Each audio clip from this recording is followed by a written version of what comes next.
मैंने पैसे कमाने के लिए अत्यधिक काम किया ताकि मैं एक संपन्न जीवन जी सकूं। जब मैंने शादी की थी तब मैं और मेरे पति बहुत गरीब थे, जिस कारण अक्सर दूसरे लोग हमसे बेरुखी से पेश आते थे।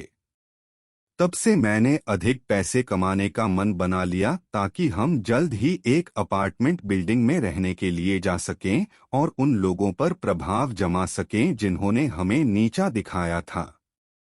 इसलिए मैं शहर के बाहर एक ऊन कारखाने में काम करने लगी। मैं ड्रम से ऊन निकालकर उनको साफ करने का काम किया करती थी। चूंकि मशीनें बहुत तेज चलती थीं, इसलिए मेरा तेजी से हाथ चलाना जरूरी था, नहीं तो मैं मशीन में खींची जा सकती थी और मर सकती थी। अधिक पैसा कमाने के लिए मैंने इस जान के खतरे का जोखिम लिया और अतिरिक्त शिफ्ट में काम करना जारी रखा। आम तौर पर समय बचाने के लिए और अधिक काम करने के लिए मैं काम करते करते ही खाना खा लेती थी। मैं रात में भी केवल 3 या 4 घंटे सोती थी। एक शाम जब मैं एक अतिरिक्त शिफ्ट में काम कर रही थी, तब मुझे नींद आ गई, जबकि मशीन अभी भी चल रही थी। सौभाग्य से मेरे पति ने मुझे तब देख लिया जब वे अपनी शिफ्ट को समाप्त कर रहे थे और इस तरह दुर्घटना टल गई। हालांकि मुझे कभी कभी थकावट महसूस होती थी, लेकिन अपनी कड़ी मेहनत से कमाए पैसों को देखते ही मेरे दिल को आराम। सोचा था पैसा सब कुछ नहीं है, लेकिन इसके बिना आप कुछ नहीं कर सकते और दुनिया पैसों से चलती है। पैसा कमाने से अधिक कुछ भी महत्वपूर्ण नहीं था। जब तक मेरे पास पैसा था, तब तक मैं दूसरों से आदर पा सकती थी और वैसे जी सकती थी जैसे मैं चाहती थी। मैं यह हासिल करने के लिए कितना भी कष्ट सहने को तैयार थी। इस तरह 7 साल पलक झपकते बीत गए और हम कई हजार युआन बचाने में सफल रहे। हमारे बेटे ने भी शादी कर ली। उसका अपना एक बेटा था और हमारे दिन खुशनुमा थे। हालांकि कई बार मन में अब भी एक टीस महसूस होती थी। जब मैं अन्य लोगों को बड़े शहर में मकान और लग्जरी कार खरीदते देखती थी, तो मैं अधिक पैसा कमाने के लिए कड़ी मेहनत करते रहना चाहती थी ताकि एक बड़ा घर और लग्जरी कार ले सकूं। लंबे समय की थकान मुझे बीमार कर देती है। जब अपने आदर्श जीवन को पाने के लिए मैं कड़ी मेहनत और संघर्ष कर रही थी, तब मैं विभिन्न बीमारियों से पीड़ित हो गई। इतने लंबे समय तक काम करने से मुझे कई बीमारियां हो गईं, जैसे कि मेरी पीठ की मांसपेशियों में गंभीर खिंचाव, कंधे के जोड़ों में जकड़न और दर्द, पेरियार्थराइटिस, गर्दन की हड्डी की समस्या, सर्वाइकल स्पोंडिलोसिस और दिमाग में खून पहुंचने की समस्या, सेरेब्रल वैसोस्पाज्म। अगर मैं बहुत देर तक बैठ जाती थी, तो मेरी पीठ में असहनीय रूप से दर्द होता था। दर्द को कम करने के लिए काम के वक्त खड़े रहने के अलावा मेरे पास कोई चारा नहीं था। स्पोंडिलोसिस के कारण मेरी गर्दन इतनी जकड़ गई थी कि सिर झुकाना भी बहुत कष्टकारी हो गया था और मैं अक्सर चक्कर और कान में आवाज टिनिटस होने से पीड़ित रहती थी। हर रात अतिरिक्त शिफ्ट में काम करने से मुझे एक प्रकार की मौसमी बीमारी विकसित हो गई थी जिसे सेरेब्रल वैसोस्पाज्म कहा जाता है। जब भी यह बढ़ जाता था, तो दर्द के कारण मेरे लिए सोना मुश्किल हो जाता था। मैं बस अपना सिर पकड़कर सारी रात रोती रहती थी, अपने बालों में कंघी करने की भी हिम्मत नहीं करती थी। जब और दर्द सहना मुश्किल हो गया, तो मैं अस्पताल गई और कुछ दर्द निवारक दवाएं ली। डॉक्टर ने मुझे आगाह करते हुए कहा, यह बीमारी रात में अतिरिक्त शिफ्ट में काम करने से आई है। आपको अधिक आराम करना चाहिए। लेकिन मैंने डॉक्टर की सलाह सुनने से इनकार कर दिया ताकि यह पैसे कमाने की मेरी क्षमता में बाधा न बने। मैं अपना काम करती रही और अपनी सारी बीमारियां सहती रही। अंत में मेरे कंधे का पेरियार्थराइटिस इतना खराब हो गया कि मैं अपना दाहिना हाथ चलाने में अशक्त हो गई और मुझे अपनी नौकरी छोड़ने के लिए मजबूर होना पड़ा। फिर भी मैंने मन में सोचा, मैं बहुत सारे पैसे नहीं कमा सकती तो क्या, कम से कम मैं कुछ पैसे तो कमा ही सकती हूँ। इसलिए मैंने अपने लिए अधिक आरामदायक काम खोजा और काम करना जारी रखा। जैसे जैसे समय बीतता गया, मेरी बीमारी और बदतर होती गई। अस्पताल में एक परीक्षा के बाद डॉक्टर ने कहा, आपको यह बीमारी इतने लंबे समय से है कि इसका इलाज करने का उचित समय बीत चुका है। अगर हम अभी इसका इलाज करते भी हैं तो भी स्वास्थ्य लाभ आपके लिए आसान नहीं होगा चुका है। अगर हम अभी इसका इलाज करते भी हैं तो भी स्वास्थ्य लाभ आपके लिए आसान नहीं होगा मिल जाता था। मैंने हमेशा, हम केवल आपका इलाज कर सकते हैं, देखते हैं कि यह कैसा रहता है। आपको हर दूसरे दिन फिजियोथेरेपी के लिए अस्पताल आना होगा। लगभग 20 दिनों के उपचार के बाद मेरे बेटे ने गंभीर चेहरे के साथ रूखे स्वर में कहा, आपको इतनी सारी बीमारियां हैं कि आप हमारे सारे पैसे खर्च कर दे रही हैं। मेरे पति ने भी शिकायत की और कहा, तुम पैसे कमा तो सकती नहीं, पर खर्च किए जा रही हो। उनकी रूखी फटकार सुनकर मुझे बड़ी ठेस लगी। मैं आहत होकर फूट फूट कर रोने लगी। मुझे इतना बुरा लगा कि जैसे मेरा दिल टूट गया हो। उस शाम मैं बिस्तर पर बैठकर सोच रही थी कि कैसे मैंने अपना अधिकांश जीवन पैसा कमाने के लिए मेहनत करने में बिताया है। मैंने सोचा था कि अगर मेरे पास पैसा होगा तो मैं एक खुशहाल जीवन जी सकूंगी, लेकिन अंत में भले ही मैंने कुछ पैसे कमाए थे, लेकिन मैंने अपने शरीर को बर्बाद कर दिया था और अपनी बीमारियों के कारण हर दिन असहनीय पीड़ा से परेशान हो रही थी। न केवल मैं पैसों से पाए सुखी जीवन का आनंद नहीं ले पा रही थी, बल्कि मुझे अपनी बीमारियों के इलाज के लिए अपने ही परिवार द्वारा नफरत और अस्वीकृति भी मिल रही थी।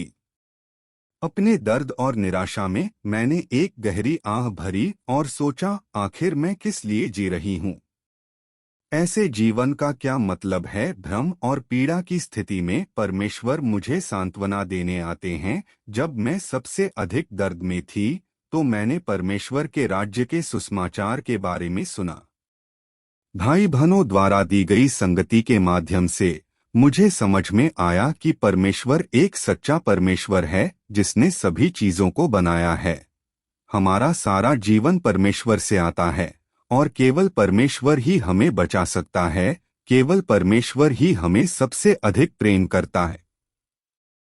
मुझे यह भी समझ में आया कि इतनी सारी बीमारियों से पीड़ित होने और इस तरह के दर्दनाक जीवन जीने का कारण यह है कि हमने परमेश्वर को दूर कर दिया है और हम शैतान द्वारा भ्रष्ट कर दिए गए हैं। केवल परमेश्वर के सुसमाचार को स्वीकार करने और उसके वचनों को सुनने से ही हम परमेश्वर की देखभाल और सुरक्षा प्राप्त कर सकते हैं, शांति और आनंद का अनुभव कर सकते हैं। मैंने परमेश्वर के इन वचनों को पढ़ा। सर्वशक्तिमान ने बुरी तरह से पीड़ित इन लोगों पर दया की है, साथ ही वह उन लोगों से तंग आ गया है जिनमें चेतना की कमी है, क्योंकि उसे मनुष्य से जवाब पाने के लिए बहुत लंबा इंतजार करना पड़ा है। वह तुम्हारे हृदय की, तुम्हारी आत्मा की तलाश करना चाहता है, तुम्हें पानी और भोजन देना और तुम्हें जगाना चाहता है, ताकि अब तुम भूखे और प्यासे न रहो।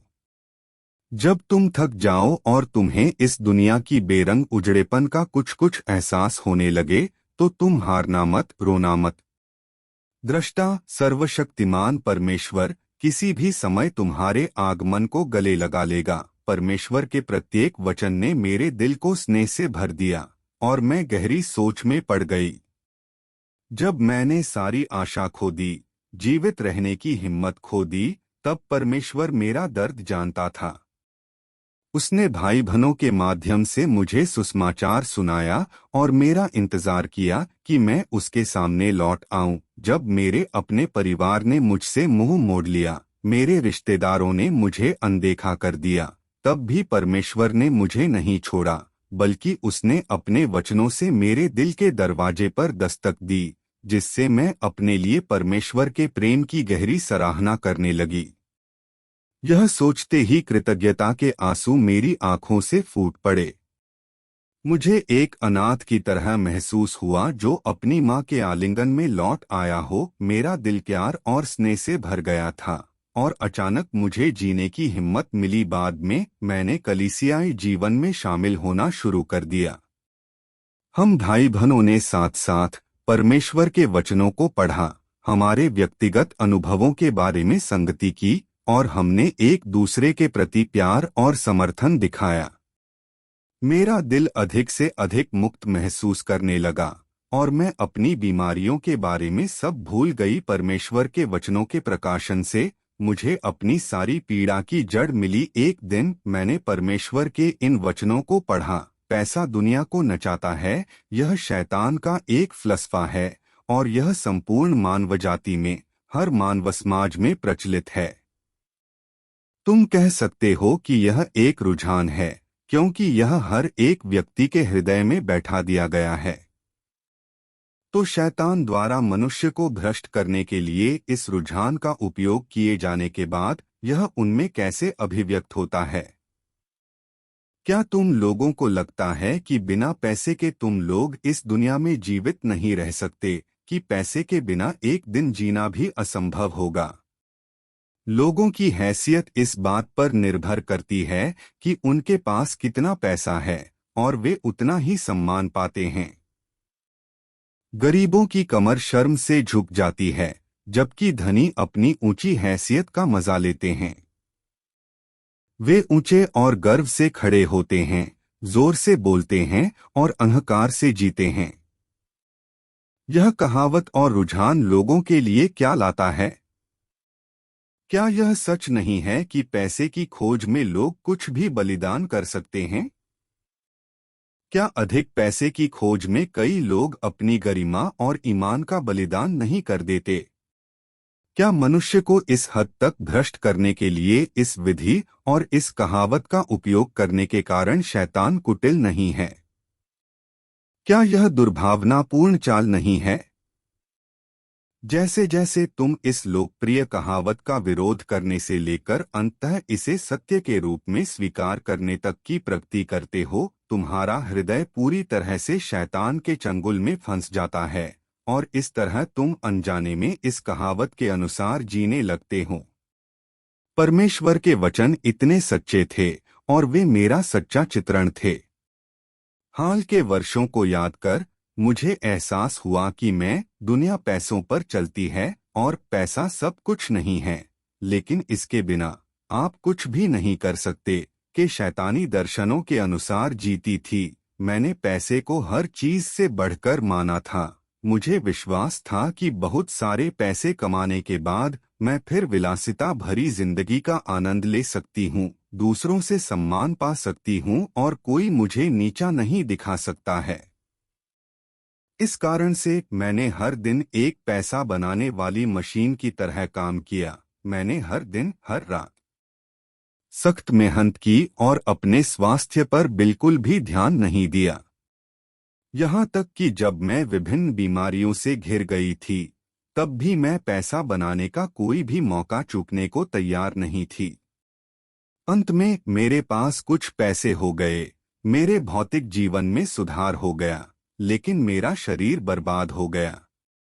मैं बीमारियों से पीड़ित थी, लेकिन मेरे परिवार को मुझसे कोई सहानुभूति नहीं थी और मैं असहनीय दर्द में जी रही थी। मैंने देखा कि मैं सबसे पहले पैसा इस वाक्यांश द्वारा नियंत्रित की जा रही थी। इसने मुझे बहुत नुकसान पहुंचाया था। मैं अपने जीवन को पैसे की खातिर जोखिम में डालने के लिए तैयार थी और कोई भी कीमत चुकाने में मैंने संकोच नहीं किया था। मैं पूरी तरह से पैसों की गुलाम बन गई थी। मैंने तब सोचा कि कितने लोग पैसे कमाने के लिए बीमार हो जाते हैं, जिन्हें साल भर दवा लेनी पड़ती है, जो अपने जीवन का आधा भाग पैसा कमाने के लिए कड़ी मेहनत में लगा देते हैं और फिर बाकी का जीवन उस पैसे को अपनी विभिन्न बीमारियों के इलाज में खर्च करते हैं। इतने सारे लोग अत्यधिक काम करते हैं और पैसा कमाने के लिए अपनी जान गंवा देते हैं। यह सब शैतान के धोखे और मनुष्य के भ्रष्टाचार का परिणाम है। शैतान इन विचारों का उपयोग लोगों के दिलों पर नियंत्रण करने और लोगों को अपना सारा समय और ऊर्जा पैसा कमाने में लगाने को मजबूर करने के लिए कर रहा था, इस हद तक कि हम अपने स्वास्थ्य और जीवन का बलिदान करने के लिए भी तैयार हैं। बोझ ढोने वाले जानवरों की तरह हम उसके भ्रष्टाचार के कहर के तहत जीते हैं। आखिरकार हम सभी दर्द में जी रहे हैं। शैतान के इरादे वाकई बहुत बुरे और दुर्भावनापूर्ण थे, और इसलिए मैंने मन में एक संकल्प लिया, अब से मैं दृढ़ता से शैतान की इन भ्रांतियों को अस्वीकार कर दूंगी और अब से उसके द्वारा मूर्ख नहीं बनूंगी, उसके कारण नुकसान नहीं उठाऊंगी, और मैं परमेश्वर में विश्वास करूंगी और ईमानदारी से उसका अनुसरण करूंगी और परमेश्वर की निगाहों की सुरक्षा और देखभाल में रहूंगी। प्रलोभन के सामने मुझे कौन सा मार्ग अपनाना चाहिए? परमेश्वर के वचनों के मार्गदर्शन के तहत अब मैं पैसे कमाने के लिए पहले की तरह मेहनत नहीं करती थी, बल्कि मैं परमेश्वर के वचनों को पढ़ने, अपने भाई बहनों के साथ अधिक सभाओं में भाग लेने पर ध्यान केंद्रित करती थी। मैंने हर दिन समृद्ध महसूस करने लगी और मेरी आत्मा ने ऐसी शांति और स्वतंत्रता पाई जो उसने पहले कभी महसूस नहीं की थी। मेरा स्वास्थ्य भी धीरे धीरे ठीक होने लगा और मैं अपनी शारीरिक क्षमता की अनुसार सक्रिय रूप से कलीसिया में अपना कर्तव्य निभाती थी। लेकिन जब बसंत उत्सव आया तो मेरा बेटा घर लौटा और उसने मुझसे कहा, माँ, मैंने शहर से बाहर कई परियोजनाओं का अनुबंध किया है।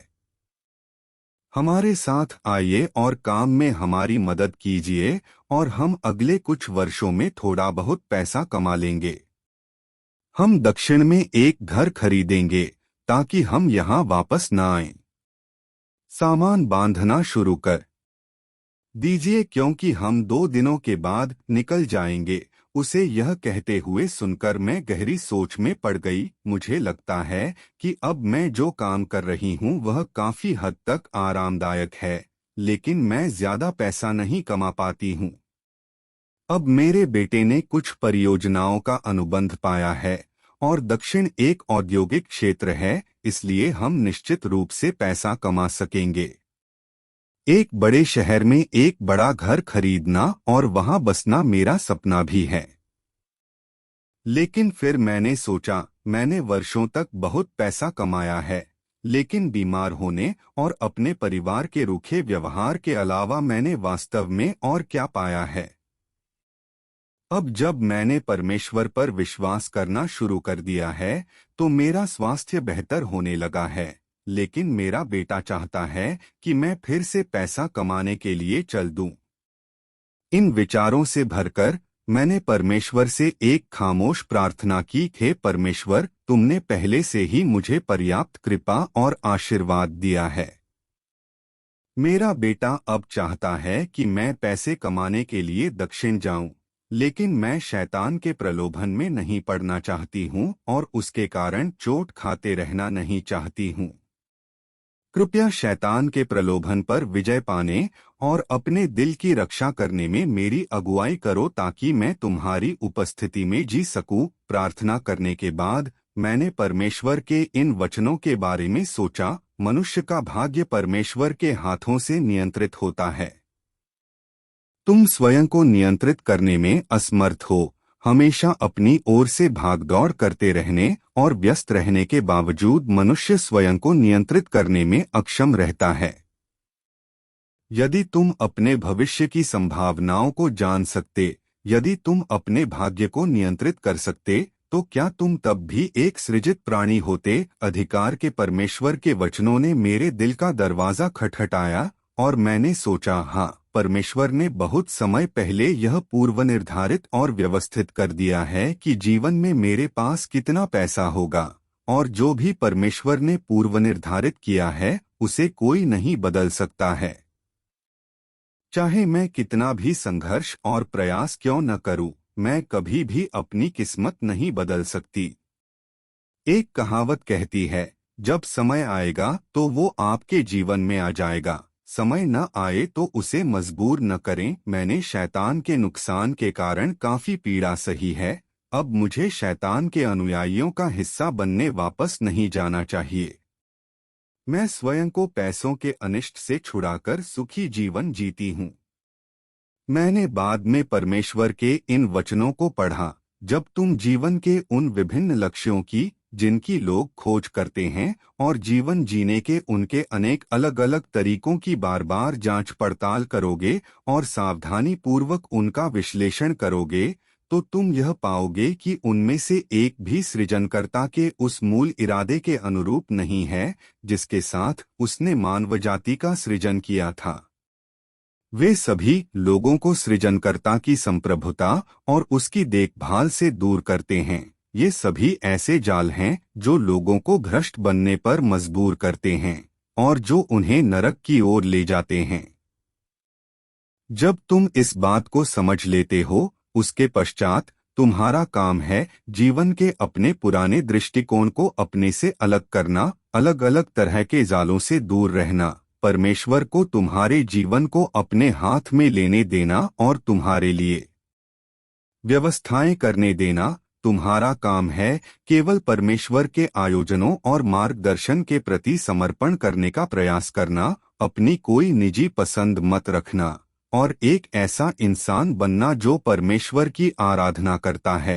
परमेश्वर के वचनों ने मुझे अभ्यास का मार्ग दिखाया और मुझे एहसास हुआ कि मुझे अपना जीवन परमेश्वर को सौंपना चाहिए और उसकी संप्रभुता और व्यवस्थाओं को समर्पित हो जाना चाहिए। मेरा जीवन पहले भी अत्यधिक दर्द से भरा था। मैंने अपना अधिकांश जीवन पैसा कमाने में व्यतीत किया था। इस तरह मैंने अपने शरीर को बर्बाद कर दिया। किसी हाल में भी मैं उस पुराने मार्ग पर चलना जारी रख सकती थी। अब मुझे जीवन में बुनियादी आवश्यकताओं की कोई चिंता नहीं थी और मेरी आरामदायक नौकरी से इतने पैसे मिल जाते थे कि सारा काम चल जाए। और तो और मैं सभाओं में भाग ले सकती हूँ, अपने भाई बहनों के साथ परमेश्वर के वचनों को पढ़ सकती हूँ। इससे मुझे अपना जीवन बहुत खुशहाल लगता है।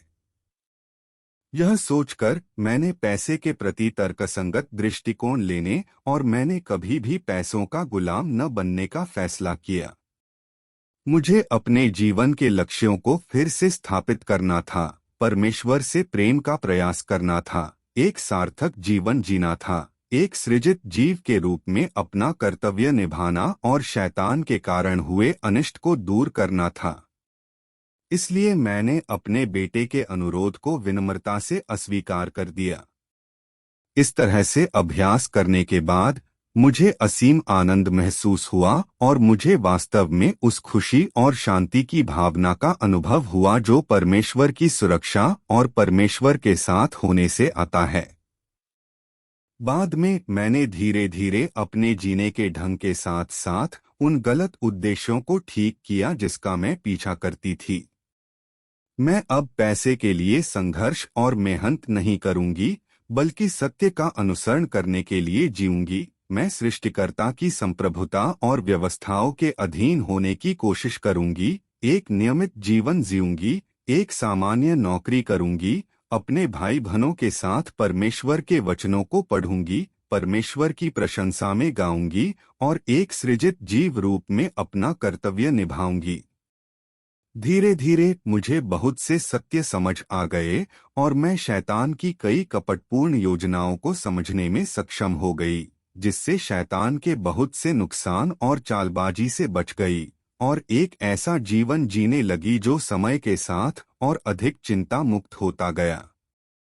विभिन्न व्याधियां, जैसे कि मेरी पीठ में मांसपेशियों का खिंचाव, सेरेब्रल वैसोस्पास्म और मेरे कंधे का पेरियार्थाइटिस, जो मुझे सालों से अपनी चपेट में लिए हुए थे, सभी चले गए। मुझ पर दया और कृपा दिखाने के लिए मुझे शैतान के अनिष्ट से खुद को दूर करने और एक सार्थक जीवन जीने में सक्षम बनाने के लिए परमेश्वर का धन्यवाद।